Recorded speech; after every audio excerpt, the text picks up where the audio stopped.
And I am your host for this special event. This is our second year coming together as a collaborative effort, because this is not just something that I decided to pull together. I enjoy working with community partners. I really and truly believe that when we come together, we can accomplish so much more than we can do alone. And so for that reason, I reach out and build wonderful relationships with organizations and individuals who are doing great things in our community. Because if I expect to see things better, then I need to be a part of that business and not just looking from the outside and pointing fingers about what I don't see happening. And I hope that you feel the same, and that's the reason why you're here today. Before we go any further, I would like to just tell you a little bit about Optimal Living Education and Retreats. That is a small business that I started just 3 years ago. It was during the global pandemic, and I saw that individuals who were veterans, especially those older veterans, because I live with my dad who's 90 years old. He's a veteran. And he's a phenomenal gentleman, but let me tell you, during that pandemic, so many of our older Americans were locked up, isolated, and just missing the connection that we give when we come together. Now, we all know it was a pandemic. My God, they told us over and over and over again to keep 6 feet apart and all those wonderful things that they told us to do to keep us well. But I happen to be a holistic health professional.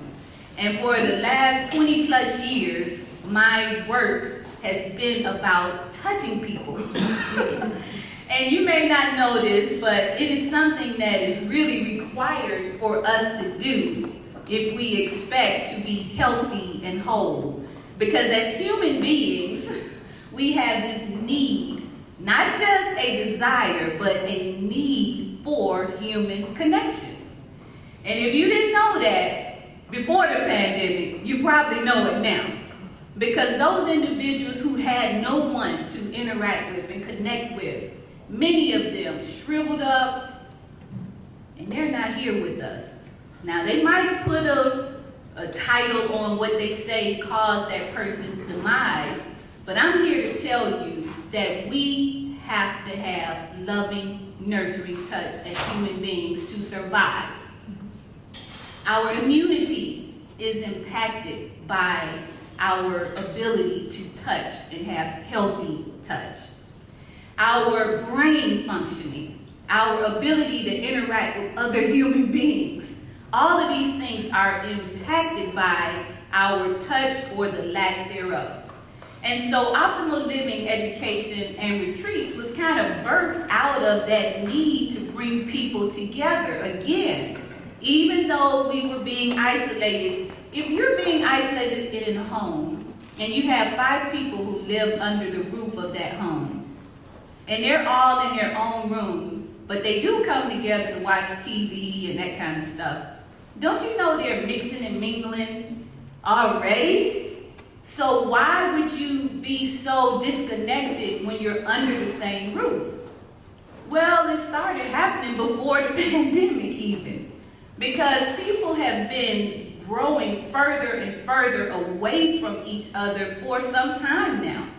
And so I am here tonight to tell you that not only is touch important, but having individuals such as humanitarians in a community is equally important. Because someone had to go out in the community and say, listen, we need to come together. We need to get out of these homes. We need to get out and get into nature. We need to do some walks along the river walk. We have this beautiful river walk here, but I'm telling you, I know I'm not from here, but I thought it was the weirdest thing that people were not coming out just because someone said, stay 6 feet apart. So this business was founded from that. We were looking for a solution to the problem, and then we found a greater problem. We found that mental health was a serious challenge among veterans and their family members. And mental health is not mental illness. I see y'all looking at me. Ain't nothing wrong with me. I'm mentally well. So that's what we're talking about. We're talking about staying mentally well. And so what do you have to do if you want to stay mentally well? You have to do those things like exercise you do for the muscles, right? Well, you have to exercise your mind and your way of thinking. You have to exercise your body and just get some more fresh air and expand your lungs and all those type of things. So I began to teach people more about the basics of what we have to have as human beings living and thriving in the world today. And so with that being said, I was also looking for opportunities to make a bigger impact, and I found my partners over at VetFest. I gave my friend Leonard Morgan a telephone call. It was in January. I can't remember which year exactly. And I'm like, listen, the Spirit of God says to me that I need to connect with you and that we have some work to do. I picked up the phone and I'm like, okay, I know you probably think there's something wrong with me, but I'm just telling you, we need to do something. And through that conversation, this project was kind of birthed. We did the the Veterans Family Retreat together. It was phenomenal. Out in Callaway Gardens, out in Pine Mountain. We did an amazing event out there. We had veterans that came from as far as Illinois, the Netherlands, somewhere else out in the East. We just had a great time. And it let me know that the veterans and families in this community love this idea of getting together, getting in nature, opening up and enjoying life more fully for the purpose of mental and physical health and well-being. So with all of that said, I am here with my partner from VetFest, Mr. Leonard Morgan. You'll hear a little bit more about him, and you'll get to know him a little bit more a little later in the program. But I'm also here with some of my community partners, and one of them that I would like to ask to come up right now and say a few words to you guys is the Vice Chancellor of this wonderful university. This young lady I met a few years back, still just getting started with my business, and I reached out for something else, some volunteer work that I do in the community, and we've kind of just stayed connected ever since then. So without further ado, I would like to introduce to some and present to many others the Vice Chancellor of Troy University right here in this campus, Dr. Rosser Mims.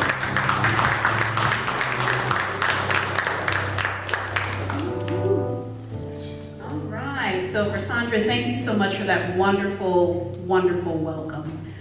Welcome to the Troy University Phenix City campus. It is my honor and privilege to welcome each of you here tonight.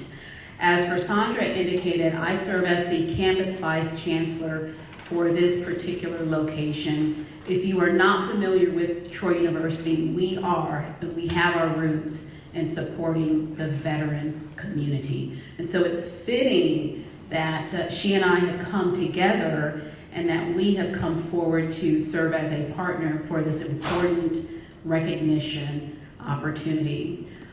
So Rosandra indicated that I have 30 seconds, right, just to give my spiel.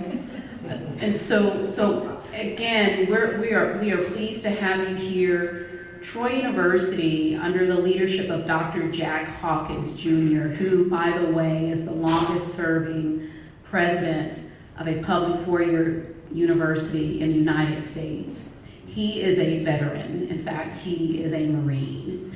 And so he sends his greetings as well. If he could be here, he would certainly be here tonight. To the honorees tonight, we appreciate each of you and the service you have given to the world and to the local community. We could not do what we are able to do today without your service. So thank you.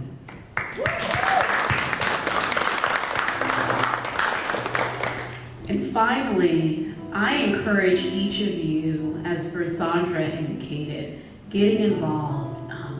The humanitarian spirit is something that we all should embrace, whether you are a veteran, whether you are a child, whether you are seasoned. It is our responsibility to give back. And so one of the things that I do very well, and it's a God-given talent, and that is to connect individuals with educational resources to ensure that they are able to meet their God-given talents. And so I encourage you, if you are interested or have a family member or a veteran who wishes to return to school, come see us. Not necessarily to come to Troy. We've got multiple partners within our community. The idea is to get back into school so that each of you and each of us can be a key player as we make change for the future. So thank you. Thank you for being here tonight.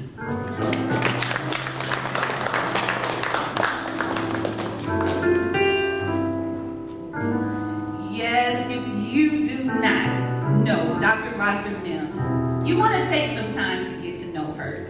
Not just tonight, but stop by the campus anytime, and especially for all of the amazing programming that they do here, because I can tell you that this is a campus like none other.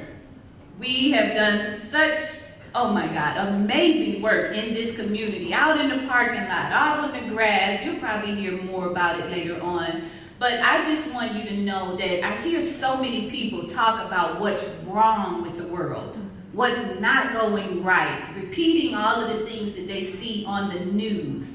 I'm asking you to think about normalizing what we're doing tonight, celebrating our humanitarians and those who give selflessly to support other human beings. Now, I'm not mad at the people who support taking care of the lost pets and the alligators and the polar bears and all of those things. We got great people who love taking care of animals and things like that. But let's normalize looking after other human beings, because we are not separate as we think that we are. We really one. Now, I leave that with you. You can think about it more, but we are one body, and we need to take care of each other. Now, I am now being asked to introduce our keynote speaker for this evening. And I will read his bio because I want to make sure you get everything you need to know about this gentleman before he begins to speak. I know some people like to cut the bio short. But if you hear the bio, then you know who you're really listening to, and you can really connect a little more. Dominique Williamson was born in Kingston, Jamaica, and is the fourth of 7 children. At age 7, he migrated to the United States and made his home in Fort Lauderdale, where he excelled as both a student and an athlete. After graduating from high school, he bypassed the opportunity to become a collegiate track athlete to fulfill his desire to serve his community. What? During his military career, he held numerous leadership positions, which included Task Force Command Sergeant Major, Combat Aviation First Sergeant, and Flight Company First Sergeant. While deployed in Afghanistan, he suffered some injuries that required him to be medically evacuated and placed in the Warrior Transition Battalion. During his 2 years in the Warrior Transition Battalion, First Sergeant Williamson held the position of the Soldier and Family Assistance Center non-commissioned officer in charge.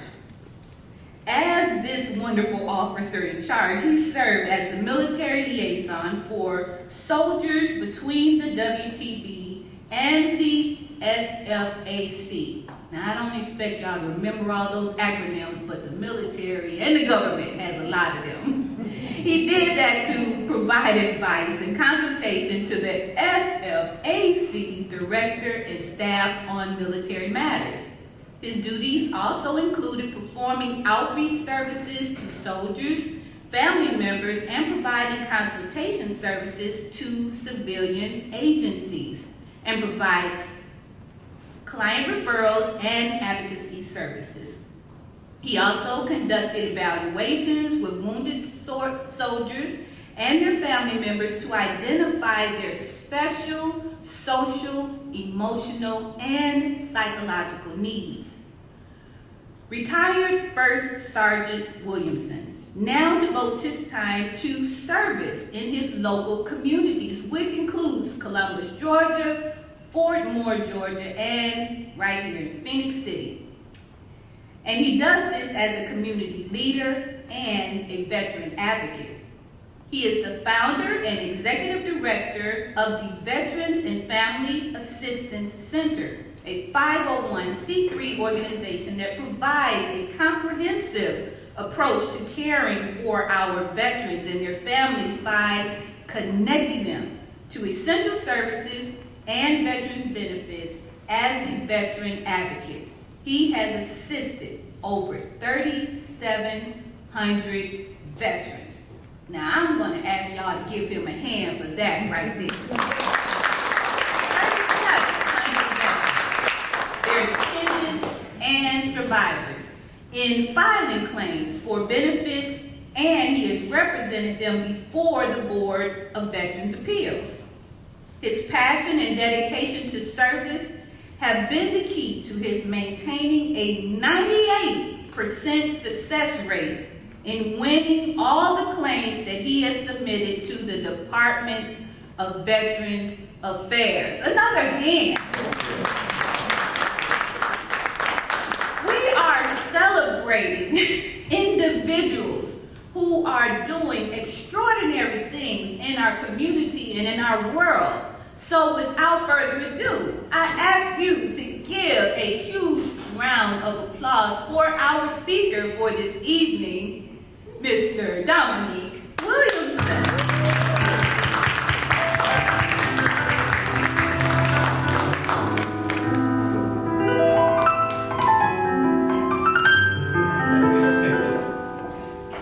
When she was giving that introduction, I was looking around to see who she was talking to.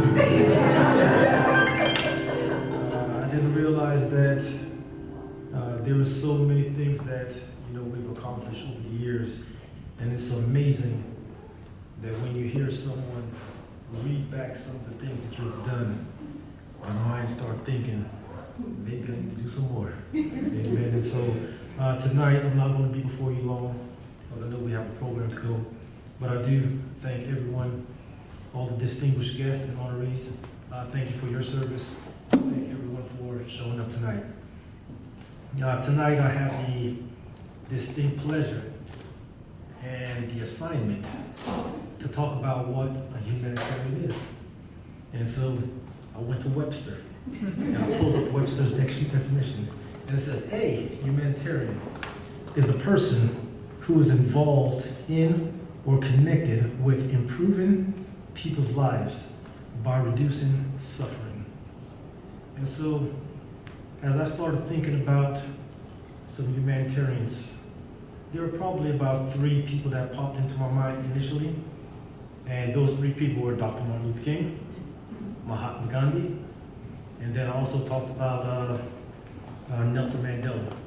And when I started looking at what they accomplished in their lifespan, I saw what a true humanitarian should be. Dr. King, whether it was him fighting for civil rights and doing what he did to springboard us to where we're at right now. Mahatma Gandhi, when he brought India free from Britain's reign. Nelson Mandela, 27 years in prison, fought for apartheid, and then did what he did to become the president of South Africa. Those are just some great humanitarians. And the more I think about them, they're at my hallmark to where I would strive to be like. But then I thought about somebody else that may have topped them. And you think, who could have topped those 3? I tell you, I read a book one day, It was called the Bible. And there was a man, I believe he lived about 33 years, named Jesus Christ, and he walked. And when he walked on this earth, he did some amazing things. And so tonight, I want to utilize some of his experiences and talk about what it means to be a true humanitarian. And so when I look at what Jesus did, whether it was him healing the sick, causing those that were blind to see, raising the dead, he did a lot of things. But the thing that stands out to me the most is when he was at the Garden of Gethsemane. It was at that moment I saw where Jesus, God, wrapped in the flesh, wrestled with, do I want to not go to Calvary's cross, or should I fulfill the purpose that I'm called for? And I think as a humanitarian, we're going to all have those crossroads, because there's going to come a time where you're going to be tired, you're going to be sick, you just don't want to be bothered by nobody. But then you realize it's my personal feeling and what I do not want to do at this moment, my fears, my insecurities, is it enough to stop me from fulfilling my purpose of being that humanitarian? And so when we look at what Jesus did, it was 3 times in the text, you see where he said, if it's your will, allow this cup to pass by me. And then he concluded by saying, but nevertheless, not my will, but thine be done. And I'll tell you, as humanitarians, there's going to be some sacrifices that we must make. I remember one in particular. I was stationed in Honduras, and we did a lot of service down there, you know, with the military and outside of the military. And one night, it was about 2 o'clock in the morning, someone knocks on my door, and they're in a panic. And I'm tired. It's 2 o'clock in the morning. And they said, Dominique, hey, we need you. And I wiped my eyes, and I was like, what's going on? They said, there's a soldier that's contemplating suicide. Now, at that moment, sleep was holding on to me, but my call to duty got the best of me. And so I had the choice of saying, do I succumb to my tiredness and my selfish nature of saying, man, can you go? It's about 500 folks you could have called. But why did you knock on my door? And there was a reason why. And there's a reason why we're here today. It's because we have answered the call. And people have seen us answer the call. So when there's a call, they're going to go to the individuals that they know will answer that call. And so when they knocked on my door, I put on my clothes, and I went and sat with a soldier. She was telling me about how she wanted to take her life, and she was in a big, frantic stage. And I'm saying to myself, I'm not a licensed counselor, I'm not a psychologist, I have none of those degrees. But what I did have was compassion for my fellow man. And so because of that, we had a connection. And we sat there from 2 o'clock to 3 o'clock to 4 o'clock to 6 o'clock the next morning. And it was during that time frame of just conversation and conversing with her and pouring out some personal things that I went through and giving her a reason why she should live. That soldier has lived, and she's thriving today.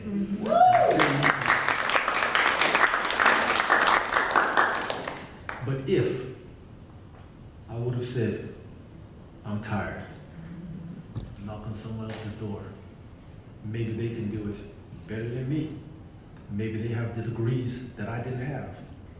But it's something about when God has anointed you to do something, no degree in the world could supersede the anointing of God. And so when we look at what took place in this text, and we see how Jesus was agonizing and he was going through, the Bible talked about how bad he was in pain. There's a medical term called hemohydrosis, to where that when he was praying, his sweat glands burst and blood began to come out where his sweat glands was. Could you imagine going through that mental torment of knowing, I gotta go to Calvary's cross. It's not gonna be a slow death. It's gonna be something that's gonna agonize. They're gonna pierce my hands, put a crown of thorns on my head. They're gonna beat me 39 stripes, pulling flesh off my back, pouring vinegar on me, ridiculing me. And then all of the friends that I had, they're gonna turn their backs. Now, could you imagine what he went through to be the ultimate humanitarian? And so I say this as I close. When we decide to pick up this mantle and become a humanitarian, there's a lot more than just the accolades that we receive. There's a lot more than the applause that we get and the pats on our backs. There's going to be some nights that you don't want to get up. There's going to be some phone calls that you want to get. There's going to be some times where the folks that knew you the best, that you thought you were tight with, they're going to be the one that's going to talk about you. And then you're going to find yourself on an island, standing saying, what do I do? Do I cut and run, or do I stay in the fight? And I'll tell you this, stay in the fight. Because in staying in the fight, you never know whose life you're going to impact. If I didn't stay in the fight, that young lady could have been dead right now. If Jesus didn't stay in the fight, none of us would have been here right now. You understand? So stay in the fight. And I know for Sandra asked me to weave in, because I wasn't going to weave this in, but she asked me to weave in a little bit about our organization and to talk about the impact of what we've done. She mentioned some numbers. She said 3,700 veterans that we've helped. You know, I look at those numbers, and numbers, you know, for stats, they always mean something. I can care less about a number, because when you're talking to someone one-on-one, that's the only number that I'm thinking about at that time. If I can impact that person that's sitting in front of me at that moment, and if the answer is no, I have to go back into my toolbox, pull back up some resources, and figure out how can I help this person that's sitting in front of me. And I think that's what made our organization such a success, because where someone says no, we always find a way to say yes. And my wife will tell you, there's been plenty of nights. She'll tell me, put down the iPad and go to sleep. If you guys look at my eyes, I had 2 hours of sleep last night. I'm tired, but I'm here. You know, and it's because of the commitment to say, I want to serve someone. And when you commit yourself to service, it's going to cause you to burn the midnight oil. It's going to cause you to study when most people are sleeping. It's going to cause you to do things when other folks don't want to do it. But at the end of the day, when you do it, and when you burn the midnight oil, and you're able to help somebody, I tell you, that is the greatest feeling ever. You know, and I tell you, as the honorees, I know that you guys have experienced that, and as the audience, we ought to all experience that. Never allow selfishness and fear, doubt, insecurities to stop you from being who God has called you to be. The Bible says that we're fearfully and wonderfully made. We're made in His image. And because we're made in His image, we can do exceeding abundantly above all that anyone could ask or think. Thank you, guys.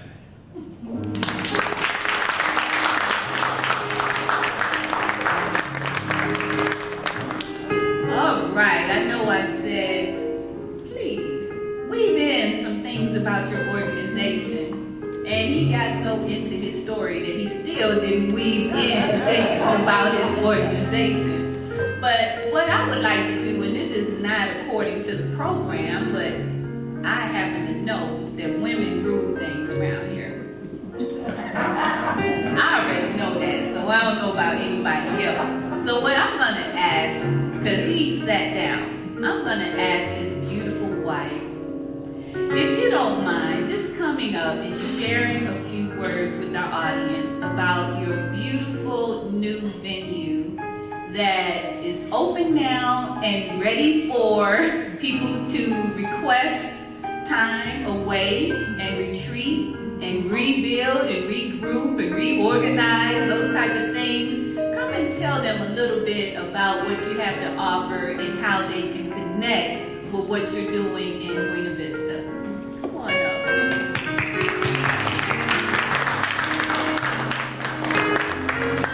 This is sweet. Greetings, everyone. So Dominique Williamson, he's been running the Veterans and Family Assistance Center since 2016. He became licensed through the Wounded Warrior Project. They actually sent my husband to law school, which helps him file evidence-based claims. Because if you're veterans here, you know there's a lot of stories about filing veteran claims. Everybody has an opinion, and everybody will say do this and do that. But he learned to study the law. So he started studying the law when he was injured back in 2010. And he was able to study the law and make his retirement, which was 2012, because they tried to kick him out at like 17 and a half years. And everybody who knows Dominique personally knows that he gives 200% to everything that he does. And so he was very disappointed when they tried to kick him out. He was a career soldier. So he began to fight for himself and fight for other wounded vets. A lot of those wounded vets from the WTB are still his friends to this day. So that's a little bit about the history of the Veterans and Family Assistance Center. And he got the name the Veterans and Family Assistance Center from the SFAC, which was the Soldiers and Family Assistance Center. And he came home one day and he calls me by my nickname. He said, Kesey, I know the name of my business. It's going to be the Veterans and Family Assistance Center. And I'm going to help veterans in this fight. We knew, God puts you in situations where you realize the intensity and the enormous strain of something through experience. Like if you've never experienced homelessness, your passion might not be for homeless people. But Dominique experienced severe trauma during that incident and during his exit of the military, that he realized if they did me like this, they did every veteran like this. And so that drove his passion. And it's very important for you to stay in the fight. I love that message because the passion that you have that God put inside of you is for a reason. You might have found that passion through incident or accident, but once it's in you, go after that passion with all you have, because you will save lives. You will make that impact. So in 2016, we started the Veterans and Family Assistance Center officially. He became licensed claims agent. And that in itself was a job. So we kept going and kept learning how to be an independent agent on his own and on his admin. So that itself is a challenge. But God blessed us. For years, he looked for a facility to transition homeless vets, and we know that's coming in the near future. But the Lord blessed us with this beautiful property for that to happen. So another claims agent, who's his friend, found this beautiful property. It has lakes and homes on the property. We just released it for Airbnb, and it's called Tranquility Gardens. So the website is www.thetranquilitygardens.com, so you can view it. But we have veterans down there to relax. We do a lot of community service with our local school, Davis Elementary. We bring the teachers out there to relax. It could be booked by families, but follow his page. He'll be having veteran events down there. And it's a beautiful little piece of heaven. It is the most serene and tranquil and inviting place. It's called The Tranquility Gardens on the web. Take a look at it. It's amazing. And we stumbled upon this through God's divine intervention. because it's truly a blessing. Everyone who comes realizes that, gosh, this place is so relaxing. It's just what I needed. The plans for Tranquility and Gardens include a mental health facility. It includes a veteran farm. So we are very excited about the future of the Veterans and Family Assistance Center. That's why the fight that you're in matters, because everything and everybody will not stay with you. They'll be with you for a season. They'll come with you in the beginning, but stay in it for the long haul, because I promise you, God is on your side. He's going to continue to release the strength, the people, the resources, and everything that you need to get to where God is calling you to be, to serve other humans. And it is one of the hardest and the greatest things that you can ever do at the same time, is serve other people.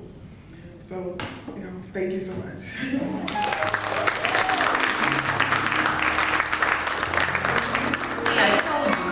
Women rule around here. And listen, they just take up the slack wherever they need to. They just step right in. And she's like, hey, I know what else I need to say. Well, I am so happy that you were here to assist. I'm thinking about the relay race we got coming up. That was like a relay race. You just passed the baton and good stuff. But Dr. Martin Luther King said a lot of great things. But one thing that he also said was, everybody can be great because anybody can serve. Yes. Y'all heard that before? And it's really such a wonderful quote that I kind of live with. Service is a huge part of my life. In fact, taking care of my dad at 90 years old is service. I know a lot of people that are in service, but then if you check in with them in the home front, you find there might be a little missing. And I didn't want that to be my case. I said, you know what, my dad even told me I was going to the Peace Corps for 3 years to Africa. And he said, why do you have to go all around the world to help people when I'm right here? And it blew my mind. My dad's never asked for help before. He's not that type of person. But when he said that, I should have known then that something was going on, because it wasn't much longer, about a year later, that we had to move him from Detroit, Michigan here to his hometown in Columbus, Georgia, so that I could provide him almost 24-hour care. And we just didn't know that. We went to visit, my sister and I, and within 24 hours, we had packed up his whole apartment and was moving him here because he could not live on his own any longer. So service does begin at home, just like charity does. So consider that as you go on your way after this particular event. But I would like to now introduce to you, I mentioned this gentleman a little bit earlier, and we kind of talked about how we got to know each other and those type of things. But he reminded me just the other day, we met in, 2014? That's correct. And he's like, I don't really know many people that I've known since 2014. And I thought about that. And many times, we don't know many people. I mean, I think about childhood. I don't know many people from my childhood. I've moved all over the place. So it is important to build strong, healthy relationships, and even if those relationships are just for a short period of time, just know that there's always value in those relationships, because one of the things that Dr. Rosser Mims speaks to is that there's no such thing as happenstance. And there's no such thing as that when you are connecting with other individuals. There's something that you're supposed to share and experience together. So this is something to think about as we go on with this evening. But this gentleman, we stay connected. And I told you about the telephone call. But, as you consider just why you're supposed to be connected with an individual, you start thinking about the various interactions and those type of things. And I saw something really amazing in the work that he was doing when I was living in Atlanta, and how he was providing housing, for those individuals who were, unhoused. I'm a homeless advocate, so I don't like using that terminology homeless so much. I know why it's there, and we have to have a certain, word or phrases that we use to put people in categories for various reasons. We got to use it for funding. We got to use it for all kinds of different things. But I kind of like to use unhoused more than homeless, because I think about, when I personally was homeless, the word made me feel almost hopeless. It's like they went together, homeless and hopeless.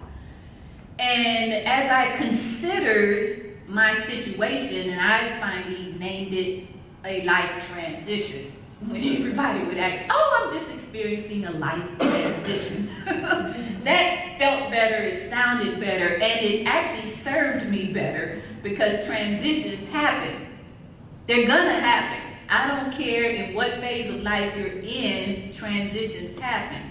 And so transitions was part of what this gentleman was doing in his organization, was helping people through the transition. So I would like to now just invite the co-partner in this wonderful event to come up and share with you a little bit about his organization that puts on the Humanitarian Award Gala, and he will also shift from there into the award presentation. So let's give a hand for Mr. Leonard Morgan.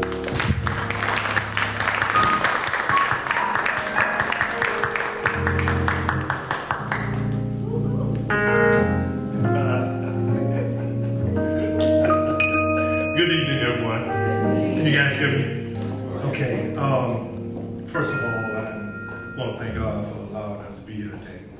I want to thank the Chancellor for allowing us to come in your beautiful facility to hold this gala. I thank God for people like Brasandra, who I've known over 10 years now. I also want to thank all the awardees for what you do in the community to make it better. When Brasandra was talking about, us meeting and how I stand before you today to talk about that, is that I had an experience, I had an encounter with God, where I said I went 92% with you, 95, 98, before I leave from here, I want to go all the way with you. And right then and there, my life changed. I lost everything. And in the midst of that, I wanted to say, I was just kidding God. Say, you must stop that, But that was the beginning of a wonderful love affair with me and God. And it has taken me through a lot of places. I've been able to be of service in the community. And when I was asked to come here today, I run an organization called Georgia Vet Fest. Georgia Vet Fest is an organization where we honor our military and their families for their courageous service and sacrifice for this country. We often hear people talk about the veteran, but a lot of times the family gets left out the equation. And because our advocacy is for mental health, whatever falls on the head falls on the body. So there are families that's going through the same thing as the veteran is going through it. So that was one of our main causes, is to advocate for veterans, advocate for mental health.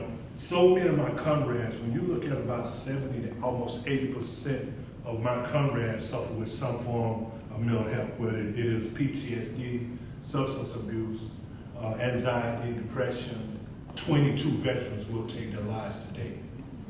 MST, military sexual trauma, where 80% of the women who've been in Afghanistan and Iraq have been raped by not only their own soldiers, but by civilians as well.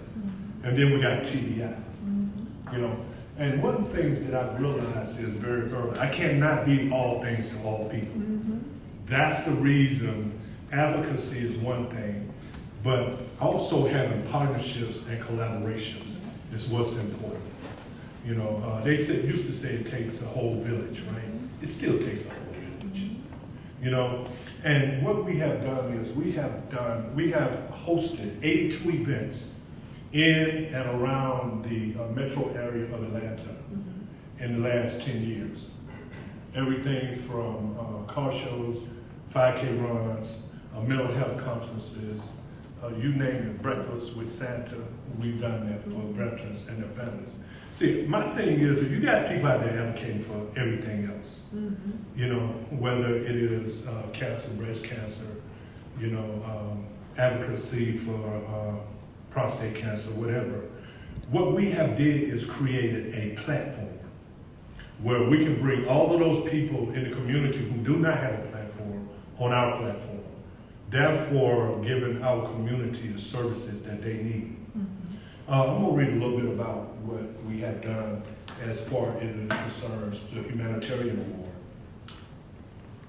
Award. Today we are announcing our new Heroes United campaign, which includes frontliners to those events and activities that we have hosted for veterans throughout the 12 years.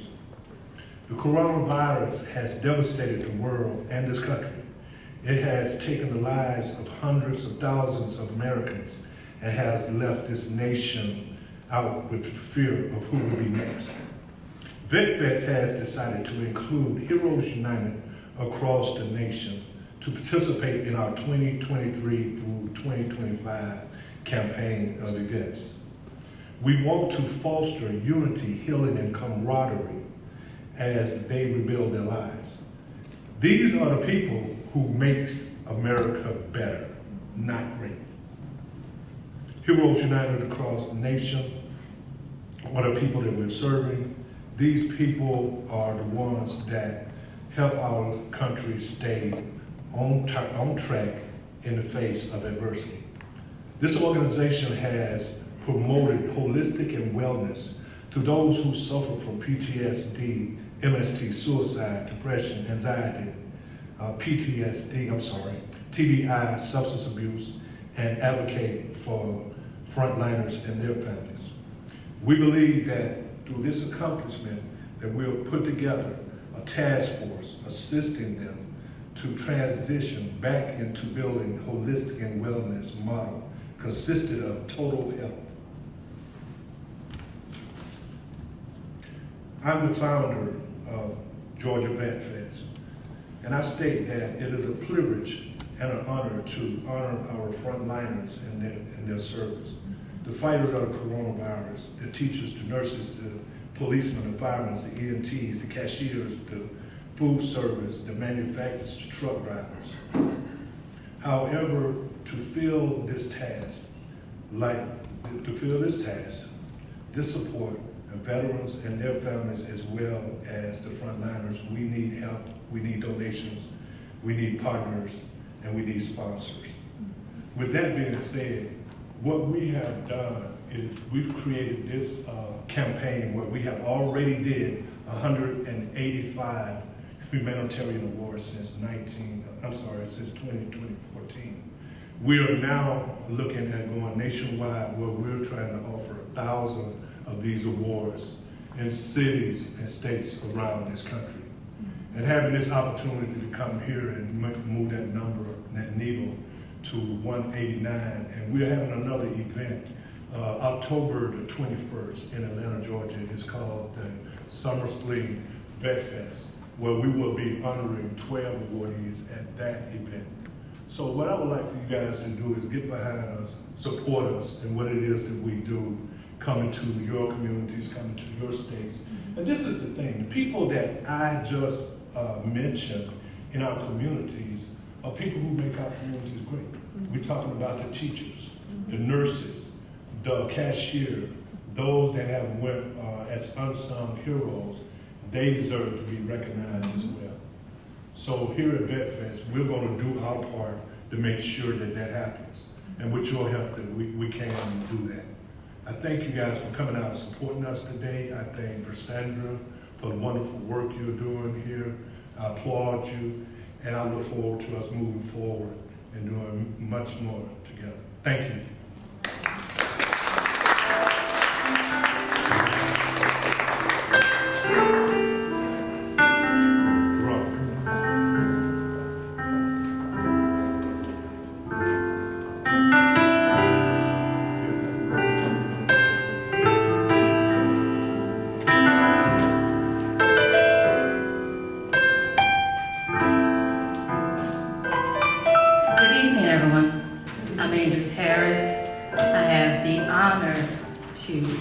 read the bios of the honorees tonight. So please give them an applause in advance. Also give the families an applause.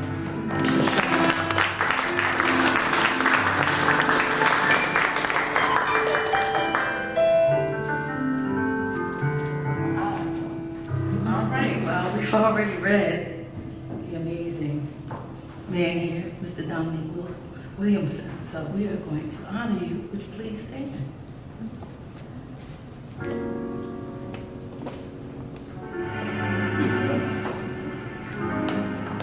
Everyone hold his bio and how amazing the wonderful work that he and his family are doing currently, as well as the work that he has done. So we just want to give him his award and his flowers now. Everybody give him, all right, I sure will. I'll read it on here. Vet Fest Humanitarian Award presented to Dominique Williamson for outstanding service to the community. A humanitarian actively engaging in promoting human welfare and social reforms, and has no prejudice of human suffering on the grounds of gender, sexual orientation, religion, or national divisions. A humanitarian's goal is to save lives, relieve suffering, and to maintain human dignity in the aftermath of natural disasters or civil unrest. Again, we'd like to present this humanitarian award to Mr. Dominic Williamson. Thank you.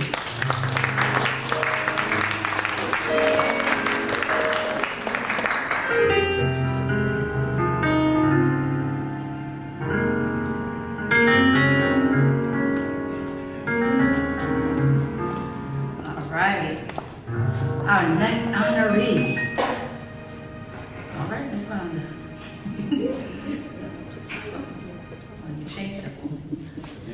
All right. That's all right. Well, Dr. Andrea Humbert. She's a highly accomplished and with a diverse background. She served in the United States Army for over 20 years and has experience as an educator. Dr. Humbert attended Kendrick High School and holds degrees from Troy University, Columbus State University, and Aspen University. Her expertise spans a wide range of areas, including being a reading specialist, educational technology, time management, professional development, leadership, and self-care. Throughout her career, Dr. Humbert, affectionately known as Dr. Ann, she's received numerous awards in recognition for her work as a mentor, life coach, producer, instructor, writer, and educational technologist. Dr. Ann is deeply committed to the various local and national initiatives that focus on strengthening children and marriages. She is particularly passionate about writing children's books that facilitate conversations between parents and children about their current issues in school, communities, and the home. As an active member of Kappa Alpha Sigma, Columbus, Georgia alumni, chapter of Sigma Gamma Rho Incorporated, Dr. Ann chairs an annual Protect Your Mind yoga and walk event to raise awareness about mental illness. And I have been privileged to attend one. This is a wonderful event. Do your best to try to attend one. Dr. Ann is also an advocate for showing love and spreading kindness everywhere and every day. Through her podcasting, vlogging, workshops, webinars, she inspires others to engage in meal prep, purposeful planning, exercise, yoga, and self-care. While Dr. Ann finds great fulfillment in inspiring and helping others, she is most proud of her role as a wife, a mother, and a grandmother. Let's give her a hand.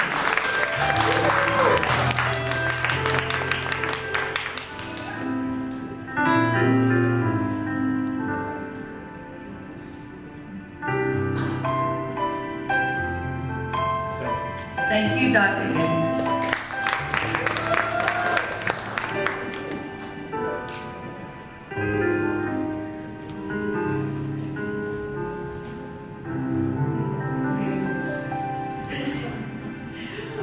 right. Our next honoree tonight is Ms. Vonda Zavala. Come on up. Ms. Vonda Zavala. She is the coordinator of student and business development at Troy University, Phenix City campus. She is known by thousands of students, community members, and as a trusted servant leader. Ms. Vonda also serves as the club president of Troy Riverfront Toastmasters Club. In this role, she exercises her passion for communication and leadership excellence. Outside of her work at Troy University, she serves on the board of directors of the Mother Mary Mission in Phenix City, Alabama. She also witnessed the first-hand challenges of veteran women as they faced when they served, or as she served, 10 years active duty in the Army, followed by 11 years in the Army Reserves. That's it? I believe so. Okay.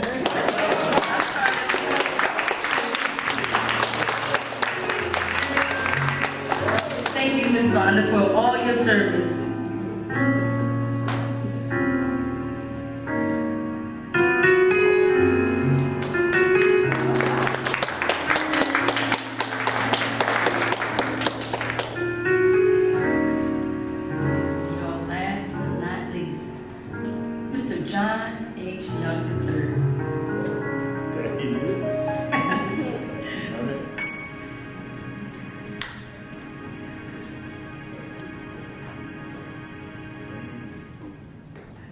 John H. Young III is a human resource supervisor for Fort Moore Soldier Recovery Unit. He was born in Savannah, Georgia, and he grew up in the various counties in Atlanta, Georgia area. He's a graduate of Cedar Grove High School in Ellenwood, Georgia, and a Columbia College alumnus. As a retired U.S. Army's first sergeant, John was deployed several times to Iraq and received a bronze medal during his 22 years of military service. Impressive. Thank you.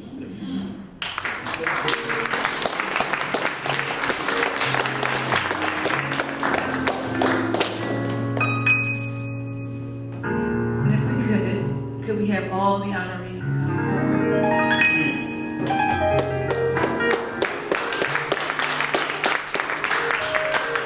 All family members and anybody that wants to get photographs. Well, let's stick it in here.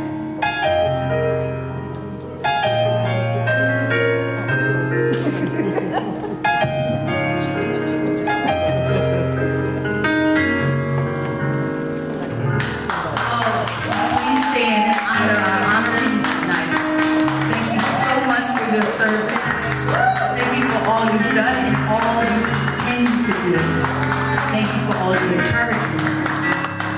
You inspire us all to continue to be humanitarians in this world of some form or fashion. Before you guys, we got one more announcement. Hey guys, before we let you guys go, and while we have all our nominees up here, right? I have one more gift, and this is for Miss Persandra Kickbrew.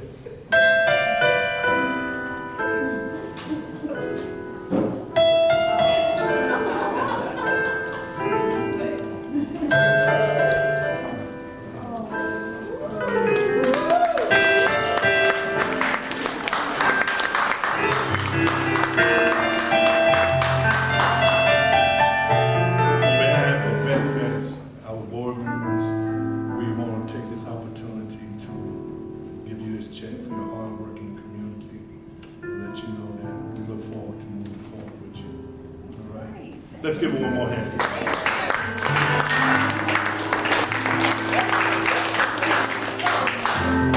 All right.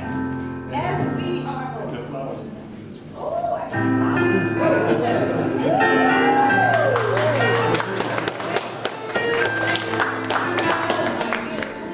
Thank you guys so much.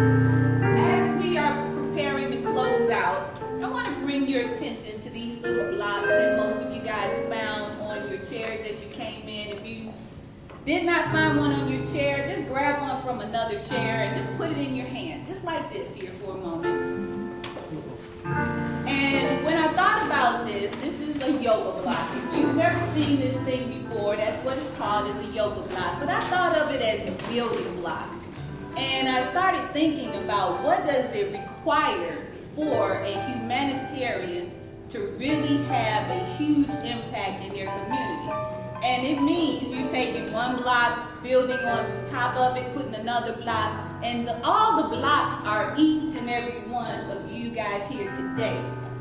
But I want you to consider this block in another way. In yoga, we use this as support when we need a little bit of extra in order to get into a certain pose. Now, I could get down here on the floor and do one for you because I'm a yoga instructor too. And so I don't want to do that because I'm dressed up and everything, but I'm prepared to strike a yoga pose at any point in time. Listen, my friends up here, we all like to do some yoga. But I want to do a little yoga right now with you guys. If you have your block in your hand, extend your hands out with your yoga block. And what you're doing right here is just extending your arms and having your yoga block here. Now, we're going to just gently move our arms up, bringing our block up over our head. And we're going to slowly bring our block back down into the front. This time, we're going to go back up to the top. Take a deep breath here and turn over to the left side. Just glide over to the side. Back to the center. And now over to the right side. And back to the center.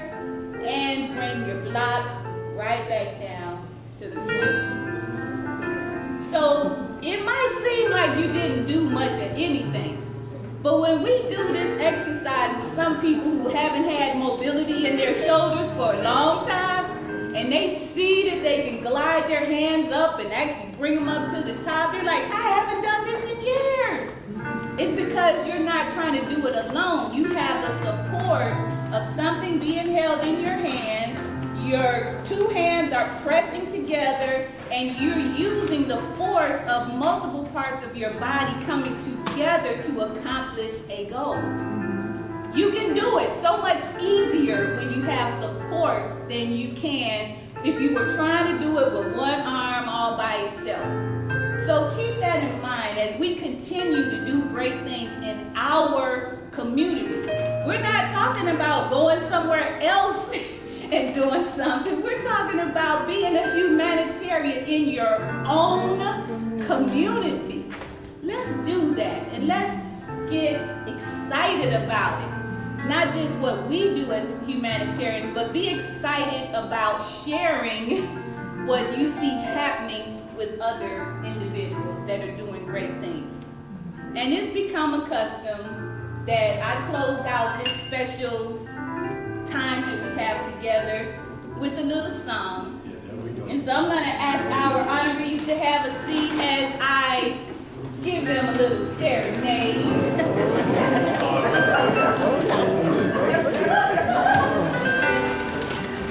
And there's a song that I love so much because it describes what I feel is the missing in our world. And just want to share a little bit of that with you.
enough to cross until the end of time.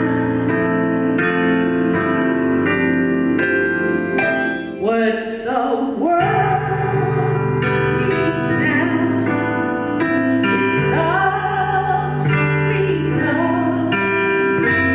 It's the only thing that there's just too little of. What the world needs now is love, sweet love. No, not just for some, but for every one of you. Please join me in singing this song.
Jerald Dorsett. If you are seeking a wonderful musician for your special event, I definitely recommend my friend over here. And I hope that you will take a moment to get to know some of the individuals in this room today. Very special people in this room. And I don't want you to leave without making that special appointment that you came here for, because there's somebody you're supposed to know before you leave here today. So we want to thank again our wonderful hosts and the team here at Troy University that does such amazing work. I'm so glad to have them as a community partner. And for each and every one of you here, please stick around, grab you a bite to eat, maybe do some dancing, loosen up a little bit. Thank you again for coming.